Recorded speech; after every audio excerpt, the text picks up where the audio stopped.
कहते हैं आज भी बहुत सारे ऐसे गांव हैं जहां आधुनिकता बिल्कुल नहीं है। ऐसा ही एक गांव था हीरापुर। हीरापुर के लोग आज से 20 साल पहले की जिंदगी जी रहे थे। वहां ना बिजली थी, ना इंटरनेट था। बच्चों के पढ़ने के लिए स्कूल तक नहीं था। सरपंच जी, आप कह रहे थे कि इस साल हमारे गांव में बिजली के जो है खंबे लग जाएंगे, लेकिन देखिए ना, ये साल तो खत्म होने को है और अभी तक काम शुरू भी नहीं हुआ है। अरे अब मैं क्या करूं भाई है? अरे मैंने तो सरकारी दफ्तर में अपील डाल दी थी। वो लोग कह रहे थे कि जो है जल्दी ही हमारे गांव में बिजली आ जाएगी। तो फिर आई क्यों नहीं सरपंच जी? आप सभी तो जानते ही हैं, सरकारी काम कोई भी जल्दी नहीं होता है भैया। बाकी फिर भी मैं प्रयास करने में लगा हूं अपनी तरफ से। उसी गांव में बिल्लू नाम का एक आदमी रहता था। बिल्लू की 4 साल की बेटी थी जिसका नाम था राधा। बिल्लू अपनी बेटी को पढ़ा लिखा कर कलेक्टर बनाना चाहता था।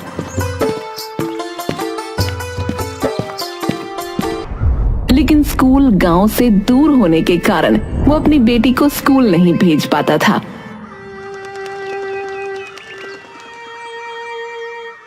पापा, मुझे स्कूल जाना है, मुझे पढ़ाई करनी है।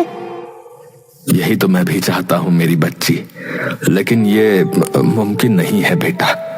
हमारे गांव में कोई स्कूल ही नहीं है, फिर मैं तुझे कैसे पढ़ा सकता हूँ बेटिया? पापा, हमारे गांव में स्कूल क्यों नहीं है? मैं पढ़ाई कैसे करूंगी? मैं कलेक्टर बनना चाहती हूँ, लेकिन जब मैं पढ़ाई ही नहीं करूंगी तो कलेक्टर कैसे बनूंगी? मुखिया के बेटे को पढ़ाने के लिए दूसरे गांव से एक टीचर आती थी। जब वो मुखिया के बेटे को पढ़ा रही थी तो राधा वहां से गुजर रही थी। A for apple, B for ball, C for cat, D for dog। Radha खिड़की के पास खड़ी होकर सब सुन रही थी। अब उसका और भी ज्यादा पढ़ने का मन करने लगा। वो घर जाती है। सुनो राधिका की माँ, मैं गांव के किसी काम के लिए शहर जा रहा हूँ। 2 दिन बाद लौटूंगा। अच्छा पापा, आप शहर जा रहे हैं? मेरे लिए वो वाली किताब ले आइएगा जिसमें A for apple, B for ball, C for cat और D for dog होता है। अरे राधा बिटिया, ये तुमने कहाँ से सीखा? सोनू को दूसरे गांव से टीचर पढ़ाने आती है, मैंने उन्हीं से सुना। कहो ना, आप मेरे लिए वो वाली किताब ले आओगे? हाँ हाँ मेरी बच्ची, शाबाश, मैं जरूर लेके आऊंगा बेटा। ऐसा कहकर बिल्लू मुखिया के साथ शहर के लिए निकल गया। शहर में बिल्लू बच्चों को स्कूल जाता देखकर बहुत खुश हो रहा था। मुखिया जी, आपको नहीं लगता कि हमारे गांव में एक स्कूल भी होना चाहिए? स्कूल ना होने की वजह से बच्चों के सपने ही बनकर रह जाते हैं। मैंने स्कूल के लिए भी अपने जिला के कलेक्टर से बात की थी, पर वहां से जो है कोई जवाब ही नहीं आया। अच्छा, फिर आज हम ये शहर में क्या करने आए हैं मुखिया जी? अरे वही बिजली के लिए एक बार फिर से बात करने, और क्या पता इस बार सरकारी बाबू हमारी बात सुन लें। मुखिया और बिल्लू कलेक्टर के ऑफिस जाते हैं, लेकिन उन दोनों को कलेक्टर से मिलने की अनुमति ही नहीं मिलती। अरे ऐसे कैसे आप हमें ऑफिस के अंदर जाने से मना कर रहे हैं? अरे हमें पूरा हक है कलेक्टर साहब को अपनी परेशानी बताने का। अरे भाई साहब देखिए, कलेक्टर साहब जो है अभी किसी इम्पोर्टेंट काम में व्यस्त है, समझे? आप उनसे 1 हफ्ते बाद मिलने आ सकते हैं। जाइए अभी। अरे भाई साहब, हम इतनी दूर से आए हैं, बिना उनसे मिले हम कैसे जा सकते हैं बताइए। देखिए भाई साहब, माफ कीजिएगा लेकिन मैं इसमें आपकी कोई सहायता नहीं कर सकता। आप जाइए यहाँ से। बिल्लू और मुखिया उदास चेहरा लेकर वापस गांव की तरफ निकल पड़ते हैं। कॉपियां और स्कूल बैग भी उपलब्ध। रुकिए मुखिया जी, मुझे अपनी बेटी के लिए एक किताब खरीदनी है। है? अरे तू किताब खरीद कर क्या करेगा? कौन सा तेरी बेटी को पढ़ना आता है? ऐसा नहीं है मुखिया जी, वो थोड़ा बहुत पढ़ लिख लेती है। हाँ, कॉपियां और स्कूल बैग भी उपलब्ध हैं। रात होने से पहले ही बिल्लू अपने घर पहुंच जाता है।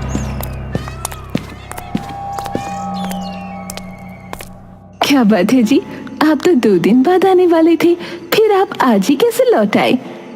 अरे क्या बताऊं राधा की माँ, जिस काम के लिए गए थे वो काम तो हुआ ही नहीं। सरकारी कर्मचारी पता नहीं अपने आप को क्या समझते हैं। हम छोटे लोगों से तो बात भी नहीं करना चाहते, फिर हमारे विकास के लिए काम कहां से करेंगे। मुझे तो लगता है हमारा सारा जीवन ऐसे ही गरीबी में बीतता रहेगा। तभी राधा अपने पिता के पास आती है और कहती है, पापा, आप मेरे लिए वो वाली किताब लेकर आए हैं ना? अरे हाँ, मेरी बच्ची लाया हूँ। देखो, मैं तुम्हारे लिए तुम्हारी वाली किताब लेकर आया हूँ। अच्छा, शुक्रिया पापा, आप सच में बहुत अच्छे हैं। आप देखिएगा, एक दिन मैं पढ़ लिख कर कलेक्टर बनूंगी और अपने गांव के विकास के लिए सब कुछ करूंगी। 4 साल की राधा के मुंह से इतनी बड़ी बड़ी बातें सुनकर बिल्लू की आंखों से आंसू बहने लगे। उसकी आंखों में लाचारी थी। कुछ ही दिनों बाद गांव में कुछ अजीब लोग आते हैं। अरे बिल्लू भैया, अरे कहाँ हो? अरे जरा देखो, अपने गांव में कुछ लोग आए हैं भैया। उनके पास बड़े बड़े जो है कैमरा है और बहुत बड़ी बड़ी गाड़ी से आ रहे हैं। अरे भैया, हम सब तो उन्हीं को देखने जा रहे हैं। क्या हो रहा है वहां पर? हाँ, क्या सच में? चलो मैं भी आता हूँ भैया, मैं भी आ रहा हूँ। बिल्लू के पीछे पीछे उसकी बेटी भी भागने लगती है। वो लोग देखते हैं कि वहां पर कुछ बड़े लोग आए हुए हैं। देखिए, हम लोग इन्फ्लुएंसर्स हैं, हम गरीब लोगों की मदद करते हैं और वीडियो बनाते हैं ताकि हमारी वीडियो देखने वाले लोग हमसे इन्फ्लुएंस हो सकें और वो भी हमारी तरह लोगों की मदद करें। तो क्या आप यहाँ पर हमारी सहायता करने आई हैं? जी, मैं यहाँ आप लोगों की मदद करने ही तो आई हूँ। बहुत रिसर्च के बाद मुझे इस गांव के बारे में पता चला कि ये गांव बहुत ज्यादा पिछड़ा हुआ है। आप लोगों को सबसे ज्यादा जिस चीज की जरूरत हो आप मुझे बताइए। उस औरत की बात सुनकर गांव के काफी सारे लोग बिजली की मांग करते हैं। तभी भीड़ में से बिल्लू बाहर निकल कर आता है। अब माफ कीजिएगा लेकिन मैं आप लोगों की बात से यहाँ पर सहमत नहीं हूँ। ये बात सही है कि गांव को बिजली की आवश्यकता है, लेकिन उससे भी अधिक आवश्यकता गांव को शिक्षा की है। बिना बिजली के तो हम कई सालों से रहते आ ही रहे हैं। 1-2 साल बाद सरकार यहाँ बिजली लगवा ही देगी, लेकिन शिक्षा उसकी तो कोई चर्चा ही नहीं करता है। अरे लेकिन बिल्लू भाई, एक बात बताओ है, अरे बिना बिजली के शिक्षा भी मुमकिन नहीं है भैया, समझे? हमें पहले जो है बिजली की जरूरत है भैया। हाँ, अरे नहीं नहीं भाई, हमें सबसे अधिक शिक्षा की आवश्यकता है। हमारा गांव शिक्षित हो जाएगा तो गांव अपने आप विकसित होगा। फिर बिजली क्या, वो क्या कहते हैं, हाँ, इंटरनेट तक हमारे गांव में आ जाएगा। इन्फ्लुएंसर जिसका नाम माया था, वो बिल्लू की बातों से सहमत होती है और उसकी तारीफ करते हुए कहती है, सीरियसली आपकी बातों ने तो मेरा दिल जीत लिया। आप सही कह रहे हैं, education is most important thing. लेकिन फिर भी हम इस गांव के बच्चों से जानना चाहेंगे कि इस बारे में उनकी क्या इच्छा हो सकती है। माया की नजर छोटी सी प्यारी सी राधा पर जाती है। वो राधा को अपने पास बुलाती है। बेटा, आपका नाम क्या है? मेरा नाम राधा है। अच्छा, आप बताओ, आपको अपने घर में लाइट चाहिए या स्कूल जाना है? मुझे स्कूल जाना है। मैं तो कब से स्कूल जाना चाहती हूँ, लेकिन पापा मेरा दाखिला स्कूल में नहीं करवाते। वो कहते हैं स्कूल हमारे गांव से बहुत दूर है और हमारे पास वहाँ तक जाने का कोई साधन भी नहीं है। इसका मतलब आपको पढ़ाई करना बहुत पसंद है? हाँ, मैं पढ़ लिख कर कलेक्टर बनना चाहती हूँ और मैं अपने गांव के लिए बहुत कुछ करना चाहती हूँ। राधा की बातों से बिल्लू को बहुत गर्व महसूस होता है और वो इन्फ्लुएंसर माया भी खुश हो जाती है। तो तय रहा, मैं यहाँ एक स्कूल बनवाऊंगी एंड ऑफ कोर्स वहाँ पढ़ाई के लिए कोई फीस नहीं लगेगी, क्योंकि वो एक प्राथमिक विद्यालय होगा। मैं सरकार की अनुमति लेकर ही यहाँ स्कूल बनवाऊंगी। माया की बात सुनकर गांव के लोग बहुत खुश होते हैं। कुछ ही दिनों बाद स्कूल बनने का काम शुरू हो जाता है। स्कूल बनने की खुशी गांव में सबसे ज्यादा अगर किसी को थी तो वो था बिल्लू।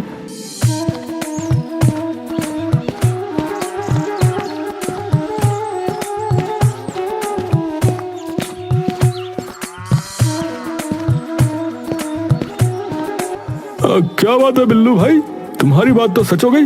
देखो गांव में अब स्कूल बन रहा है। हाँ, अरे इस बात से मुझसे अधिक कोई प्रसन्न नहीं हो सकता मोहन भाई।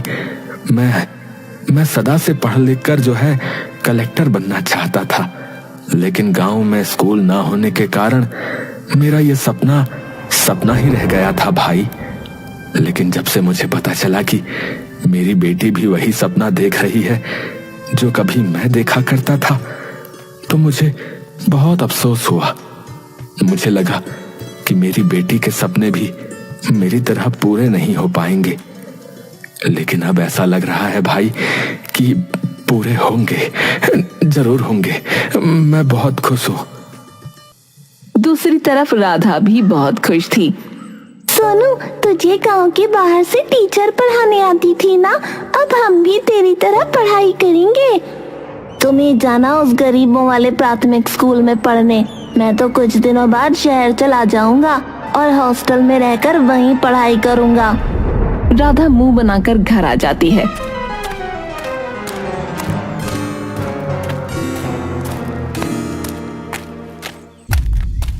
जब उसके पापा घर आते हैं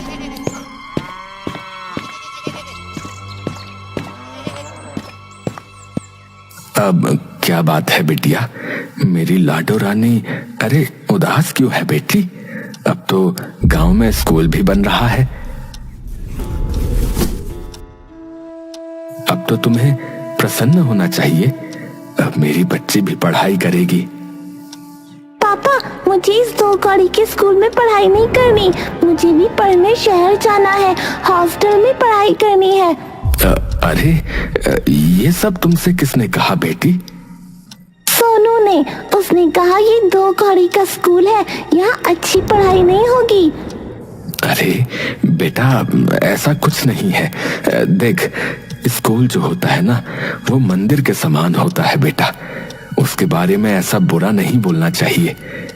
और वैसे भी जो पढ़ाई करने वाले बच्चे होते हैं ना बेटी, वो कहीं भी पढ़ाई कर लेते हैं बेटा। और तुम तो मेरी सबसे ज्यादा होशियार बेटी हो। हाँ हाँ पापा, आपने सही कहा। आखिर वो हमारे गांव का पहला प्राथमिक विद्यालय होगा और माया आंटी ने कितनी मेहनत की होगी ना इस विद्यालय को बनाने में। मैं वहाँ पढ़ने जरूर जाऊंगी।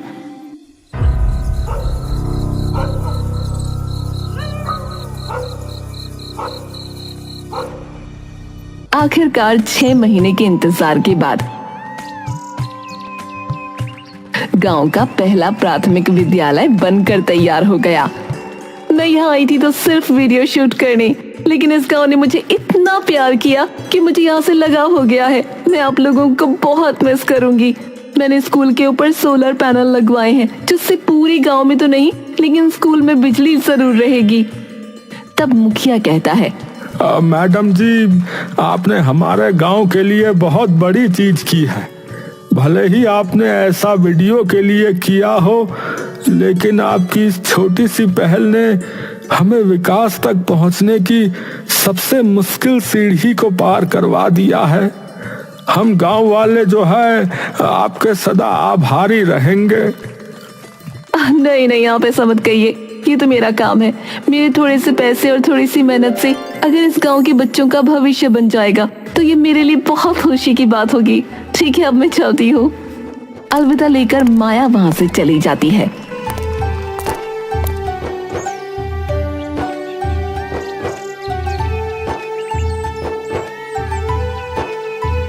अगले दिन से स्कूल में बच्चों के एडमिशन शुरू किए जाते हैं।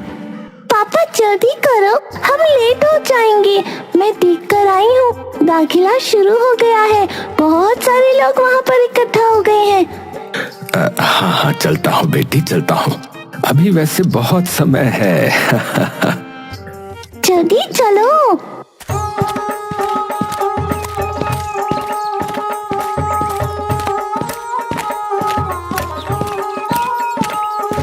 आज वो बहुत खुश था। कुछ देर में राधा का दाखिला स्कूल में हो जाता है। 2 दिन बाद से राधा को स्कूल जाना था। वो अपने पहले दिन के लिए बहुत ज्यादा उत्सुक थी। पापा, आपने समय तो ठीक से सुना था ना? मैडम ने सुबह 8 बजे का वक्त दिया था। सुबह कहीं मैं लेट ना हो जाऊं। जल्दी सोगी तभी तो सुबह जल्दी उठ पाओगी। अगर जल्दी नहीं सोई तो स्कूल में नींद आएगी। राधा सो जाती है।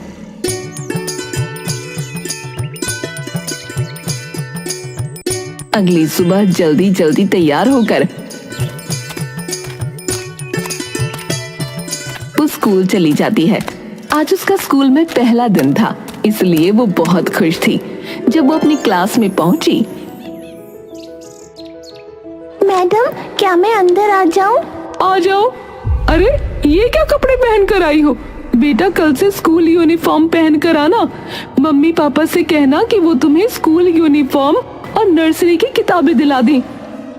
ठीक है मैडम, मैं कह दूंगी। छुट्टी के बाद जब राधा घर जाती है,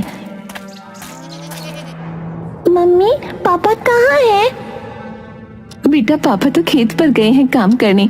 अब तुम कहाँ जा रही हो? खेत जा रही हूँ, मुझे पापा से बहुत जरूरी बात करनी है।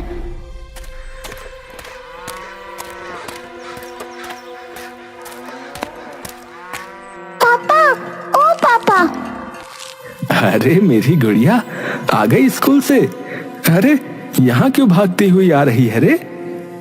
पापा, टीचर ने कहा है कल से स्कूल यूनिफॉर्म पहन कर जाना और नर्सरी क्लास की किताबें भी लेकर जाना।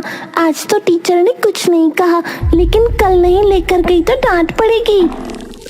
अच्छा अच्छा, ठीक है मेरी गुड़िया। अभी एक काम कर, तू जल्दी से घर जा, ठीक है? मैं शाम को जब आऊंगा तो फिर हम बाजार चलेंगे, ठीक है? जा। बिल्लू सोच में पड़ गया, क्योंकि उसके पास तो ड्रेस और किताबें लाने के पैसे ही नहीं थे। वो शाम को घर जाता है और मंदिर में से चांदी का सिक्का उठा लेता है। ये आप क्या कर रहे हैं? मंदिर से चांदी का सिक्का क्यों उठा लिया? वो मैं ये सिक्का बेचकर राधा के लिए ड्रेस और किताबें लेने जा रहा हूँ। देखा आपने, पढ़ाई लिखाई सिर्फ स्कूल जाने तक सीमित नहीं होती, उसमें और भी बहुत खर्चे होते हैं। ऐसे तो आप एक एक करके घर का सारा सामान बेच देंगे। हाँ, क्यों नहीं, मैं सब बेच दूंगा, लेकिन मैं अपनी बेटी की सारी इच्छाएं पूरी करूंगा। मैं नहीं चाहता कि कोई भी कारण उसकी पढ़ाई में बाधा बने।